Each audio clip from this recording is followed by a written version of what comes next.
We are just learning that Israel says it's attacked 130 Hamas targets with dozens of planes over the course of the last 3 hours as a devastatingly bloody war has erupted.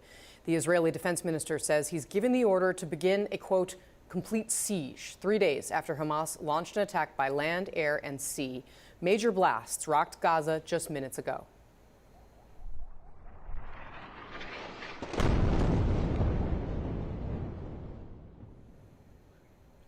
Israeli airstrikes raining down on the Palestinian enclave. This days after the coordinated attack by Hamas. Israel says Islamist militants killed 700 people.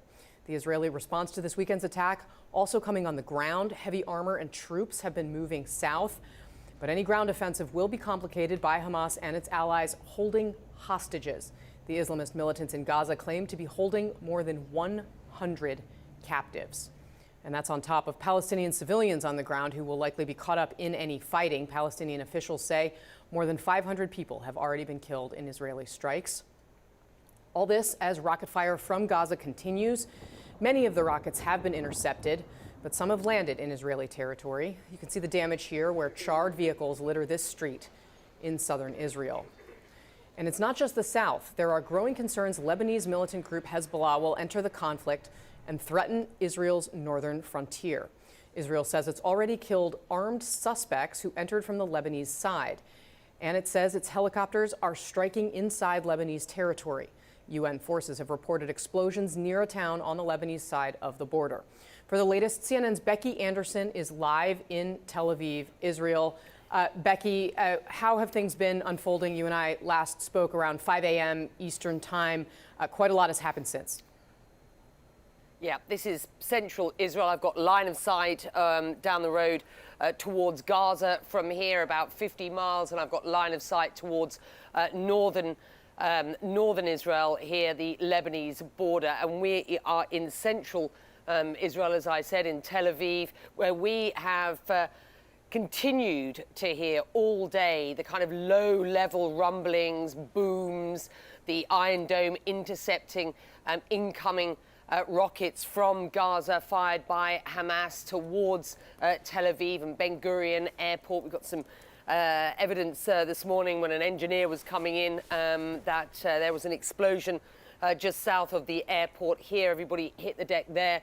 And so, you know, the intensity of this, I think, is really the story of the hour, you know, and the fact that we have Gaza in play, Tel Aviv and Jerusalem hearing sirens because there are incoming attacks or incoming rockets from Hamas, and then to the north here, the potential for something significant happening on the Lebanese-Israeli border. It is a ratcheting up, there is no doubt, in what is this very bloody conflict, Casey. All right, Becky Anderson in Tel Aviv. Stay safe, Becky. We will be coming back with you much more throughout this hour. But joining us now from Jerusalem is CNN's Ben Wiedemann. Ben, Jerusalem, of course, one of the places where these sirens have been heard. What's the latest there? Yeah, Casey, about an hour and a half ago, we heard the sirens go off and then some distant thuds. We understand there may have been as many as 10 intercepts. And there are reports coming from the Israeli Medical Service that several people were injured on the outskirts of Jerusalem. It's not clear if that was an impact or, as I've seen myself before, when the Iron Dome intercepts incoming missiles, there's a lot of shrapnel that falls to the ground. So that may have been the cause for those injuries as this conflict intensifies. What we have heard so far today, for instance, Yoav Gallant, the Israeli defense minister, has ordered what he called a complete siege on Gaza, cutting off all food, electricity, and fuel to a place where 2 million people are living. Now, according to the World Food Program, 63% of the population of Gaza is, quote, food insecure. The Israelis are, of course, preparing, by all accounts, for a massive ground invasion into Gaza, sending lots of armor in that direction. Now, it's not clear how far they're going to go, but certainly in 2008, 2009, when there was a prolonged outbreak of violence between Gaza and Israel, the Israelis did cut the Gaza Strip in half, but they avoided going into population centers. In 2014, Israeli forces entered the Gaza Strip, but yet again avoided going into population centers. Now, the expectation is this time, given the gravity of the situation, the Israeli operation in Gaza will be much more extensive. It may take time for that to happen, but of course, what we're seeing is that there are, according to the Israelis today so far, 130 strikes in Gaza, they say, on Hamas targets. But what we've seen is that they seem to have done away with what's known as the knock on the roof, where a small explosion is or explosive device is directed at the building. They plan on hitting as sort of a warning shot for people to leave. Sometimes the Israelis will actually call people in the building and tell them to evacuate. It doesn't seem to be happening at the moment. In Jabalia, in the northern part, in the Jabalia refugee camp in northern Gaza, there was a strike earlier today. The extent of damage from the videos we're seeing is massive.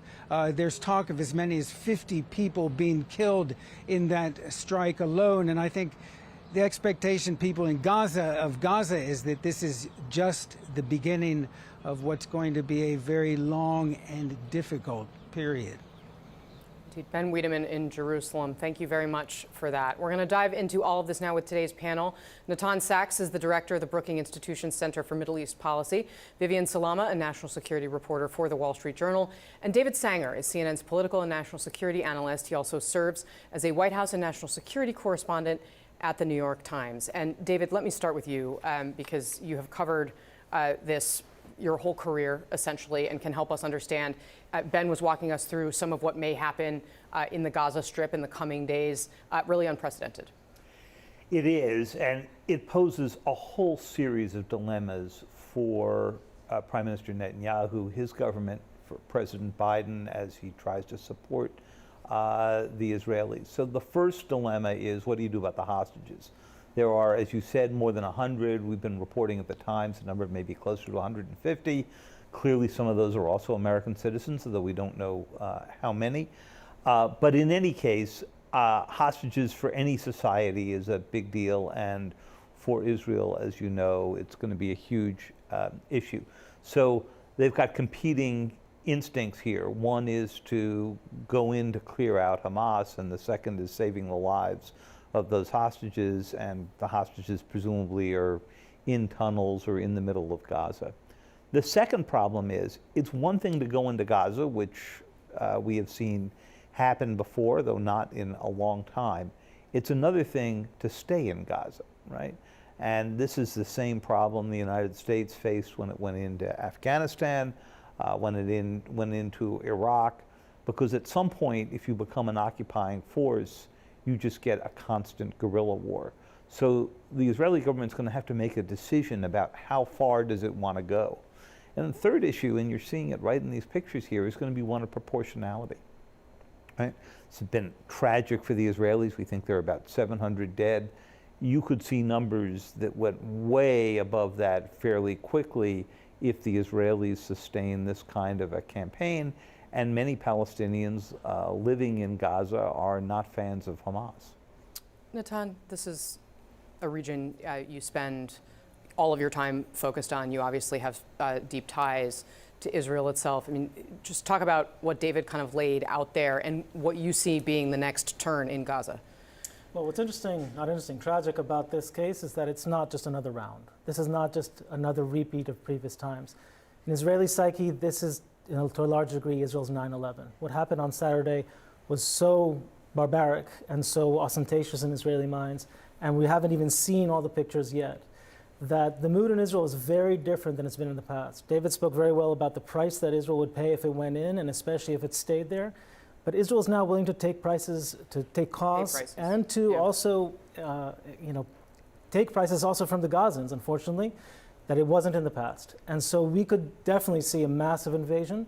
We might also see even an attempt to take down Hamas, which is something Israel has never done. Since Hamas took over the Gaza Strip, taking Fatah out and taking over the Gaza Strip, we've seen Israel live with Hamas, of course an enemy, but at least an address they can deal with.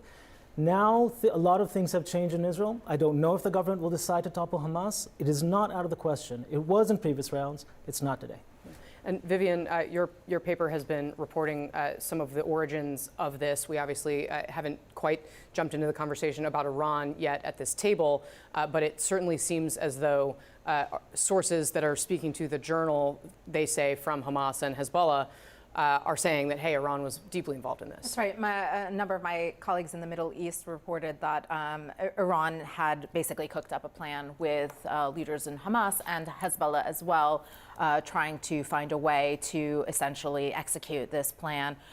The administration here in Washington denies that. They say they haven't actually seen any direct evidence of direct involvement by Iran in this particular case, but they say there's no doubt that Iran over the past few years has been arming, equipping, funding, advising Hamas fighters. And so, whether or not they were directly involved, it remains to be seen. The U.S. doesn't have that intel yet, right. Which then raises the question again of the intelligence, what America knew, what Israel knew.